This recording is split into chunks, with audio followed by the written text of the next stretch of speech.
Celine Tien, it is such a pleasure to talk with you.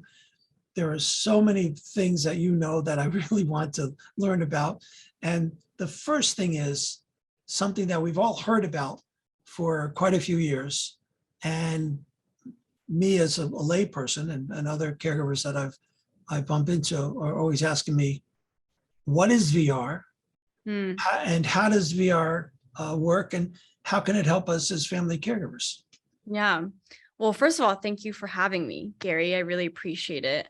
And we serve so many caregivers that it is really important to me to, be in touch with the community and be part of it.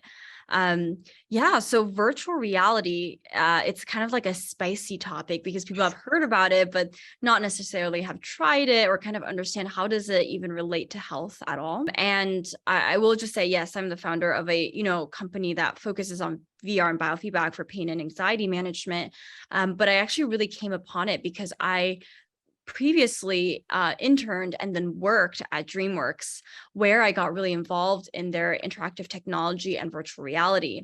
And virtual reality, if you think about it, has actually been with us through the centuries. It started historically as panoramic murals that made you feel like when you stood in the center of it, you were immersed in this beautiful environment or landscape.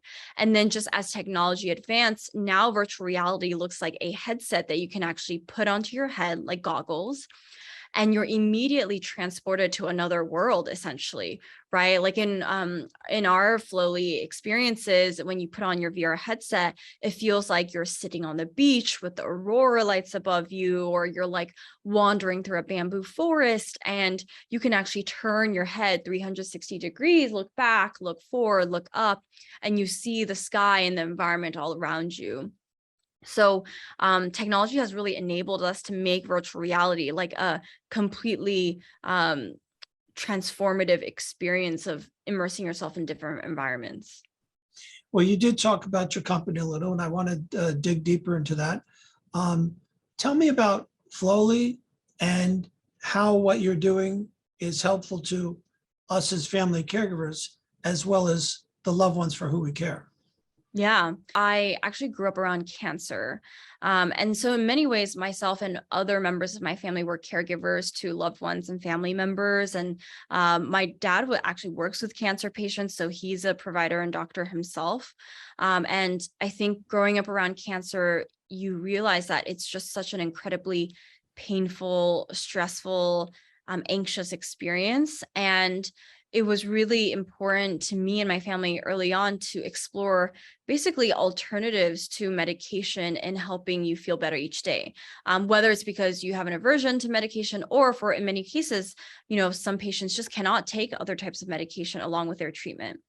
And so that was really what inspired FLOWLY initially, is this idea of being able to create a safe space that was like comfortable and teaches you how to feel better each day in a very non-invasive way. And then when we first started working on FLOWLY and developing it out with, at the time was a chair of anesthesiology of UCLA, now he's a chair of Pitt, and all these other amazing clinicians and doctors, we found that in case studies and clinical trials, we were able to help people reduce pain significantly and actually help people reduce opioid usage in randomized controlled clinical trials. And so that findings were really significant. And when we started sharing kind of like the studies and the news, what happened was caregivers started finding out about FLOWLY and thinking, hey, this could be something that I share with my loved one, or something that could be helpful to them. And what we would say is, do you want to try it first for yourself? And so you can kind of understand it more, because not everybody has tried virtual reality and biofeedback. And then what would happen is the family caregiver would actually try the FLOWLY headset and the sensor, and then just feel so much better, so much more relaxed and safe and comfortable, that it kind of just got very embraced by the caregiving community. I'm wondering how come VR hasn't been more widely adapted as a healthcare or management tool? Yeah, that's actually a really good question. So virtual reality and actually biofeedback independently have been studied and used since the 80s. for pain management and various types of therapies. But as you mentioned, it's kind of inaccessible because if you think back to like the 1980s with like VR, where the technology was at that time, you had to find like a very specialized hospital or clinic or center that had these massive machines, right? The original virtual reality headsets, you literally had to have a room set up to do virtual reality. But now what we do at FLOWLY is we've condensed that technology so that everything's enabled on your phone. And everything's very easy to use. Like you could literally use it at home and it's much more accessible in that way. And so the way I kind of explain it is, think about, let's say you wanted to try FLOWLY, we would actually ship you a kit to your house that includes a virtual reality headset and a sensor. And what you would do to actually start a session is you slip your phone into the headset. That's what makes it so easy, so accessible to use. You slip on the headset and then you clip on a heart rate sensor that either just clips onto your finger or your ear. You lean back in bed or on your couch, and then you enter all these like beautiful worlds, like I said, on the beach or in the forest or on another planet. And you're like very relaxed in this environment. But at the same time, because of the heart rate sensor, we're actually collecting your real-time heart rate, showing it to you in VR, and then teaching you how to control your heart so that you can shift your nervous system from fight or flight mode, which is where all that stress and pain and anxiety lives, and then shift that into your parasympathetic rest, digest, and relaxation mode. We're so used to going to theaters or seeing on, streaming services, amazing creative propositions, movies, documentaries. And I think that's why it's so important that you have that background from DreamWorks and from being in the movie industry, and also from being an award-winning director, writer, producer of really one of the first excellent VR medias or films I've ever seen, which is Pippa's Pan. What's kind of nice about that is it also helps us get into the mind of somebody living with Alzheimer's. Can you talk about that a little? Yeah, Gary, you've done your research. So I was at DreamWorks previously, and then I got so passionate about VR that I left and wanted to start my own project and film around it. Because I had grown up already in the filmmaking industry. I studied film and English and screenwriting. So storytelling was always my first passion. And in VR, I just felt like there was such potential to completely immerse yourself in a different world in a way that 2D cinematic screens cannot. And so I was very lucky, and this is credit to my current co-founders, my co-founder Julian Soros and Norei Kim, who joined me early on in the producing process of our first VR film called Pippa's Pan. And it was centered around a couple whom the wife has Alzheimer's disease, and they're retrieving parts of her memory. So they're exploring her memory in this like beautiful purple imaginative forest. And it was an interactive experience that we were showcased at Cannes Film Festival, Busan Film Festival, etc. And I think when we put out that filmic experience, a lot of actually researchers started reaching out to us and saying, this has so much potential. Like, what could we do in the health space with this?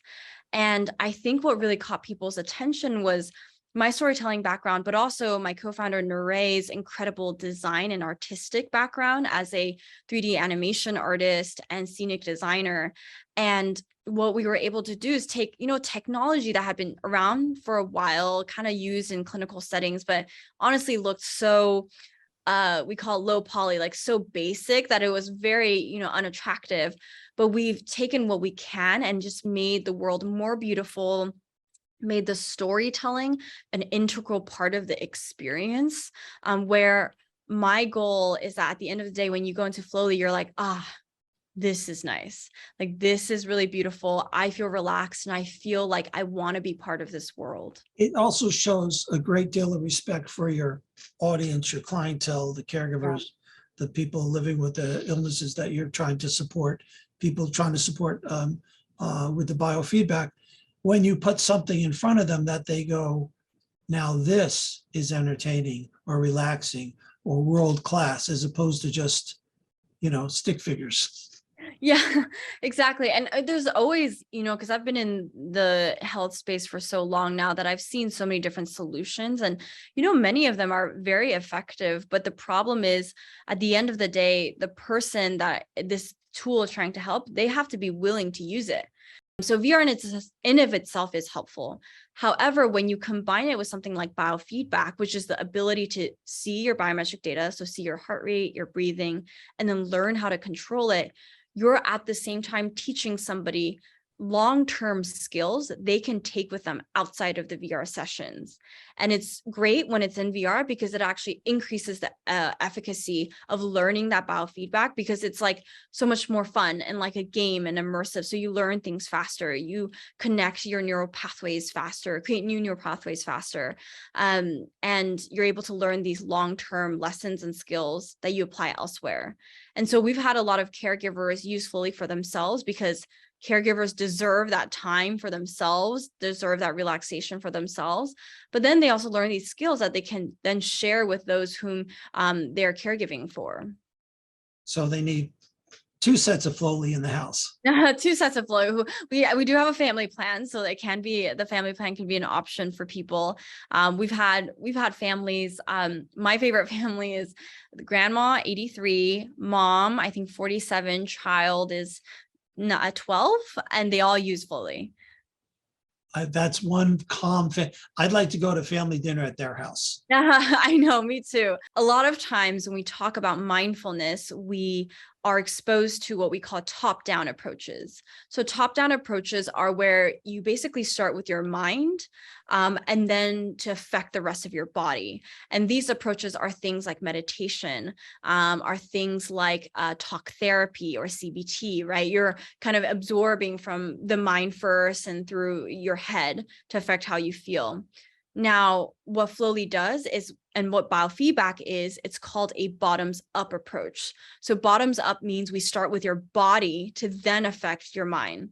And we start with your body by literally teaching you how to control your heart rate, your breathing, your nervous system, so that you're physiologically in a space where you're relaxed, and then you can then better absorb these other top-down approaches. How do we get FLOWLY? Yeah, so FLOWLY is available now. It's on www.flowly.world, FLOWLY.WORLD. And you can subscribe. We have a monthly plan, annual plan, and a family plan you can reach out to us about. We are on iPhone and soon to be on Android. So if you email us, you can get on our Android beta list, which is open right now. And when you subscribe, we send you the kit so you can get started right away. And I always recommend people, always recommend that you book a call with our health guide, who can actually give you advice and kind of walk you through your setup for the first time.